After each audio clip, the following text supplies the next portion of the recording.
Welcome to the Wisdom of series, where we bring experts in their fields to share their wisdom with you. Today, we have the wisdom of the addiction treatment, and with us is Dr. Gene Gilchrist. Gene is the CEO of Stay Clean, a cloud-based addiction treatment and recovery community. He has served in financial and management roles in higher education in 4 states at several prestigious universities. He has been in the C-suite for the last 30 years and the previous 15 in academic healthcare, including the University of Louisville and the Milwaukee Regional Medical Center. Dr. Gilchrist was awarded the PhD in higher education from the University of Albany. His extensive community service spans economic development, social services, and drug addiction communities. Gene, welcome to the series. Thank you for having us, Stephen, and thank you for the opportunity to speak to your audience. Oh, thank you so much. You know the drill. We have 3 questions, and here's your first one. You know, the popular image of addiction is an unhealthy, homeless, destitute individual living under a highway. How accurate a description of addiction in general is that image, though? Stephen, that's the end stage of the disease. So on the one hand, that's a very real image. On the other hand, it's misleading in that it doesn't represent the majority of what's going on with addiction.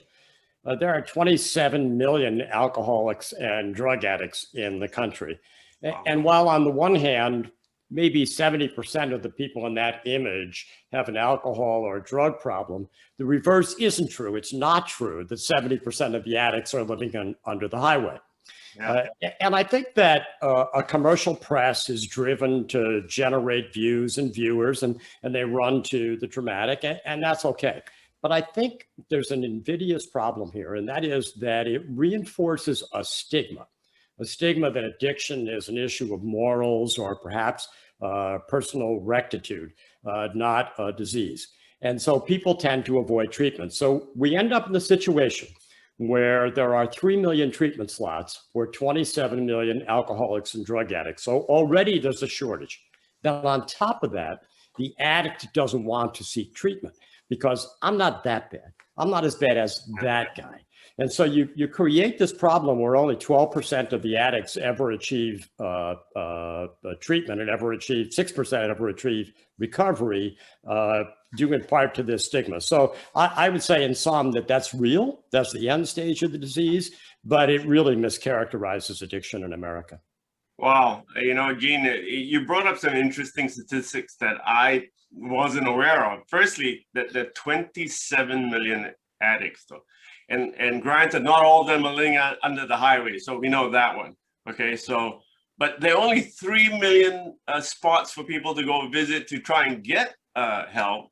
And so therefore, and you saying 12% of only people get to go and seek treatment then out of the 27 million? That's right. 1 in 8 people. And you know, you think about diseases in this country, Stephen. What disease is it that we as a country would tolerate 88% of the people not getting treatment? Well, we'd be marching in the street over that if it was our sisters in breast cancer, right? Wow. Ladies and gentlemen, that's Dr. Gene Gilchrist, Wisdom of the Addiction Treatment. Thank you, Stephen.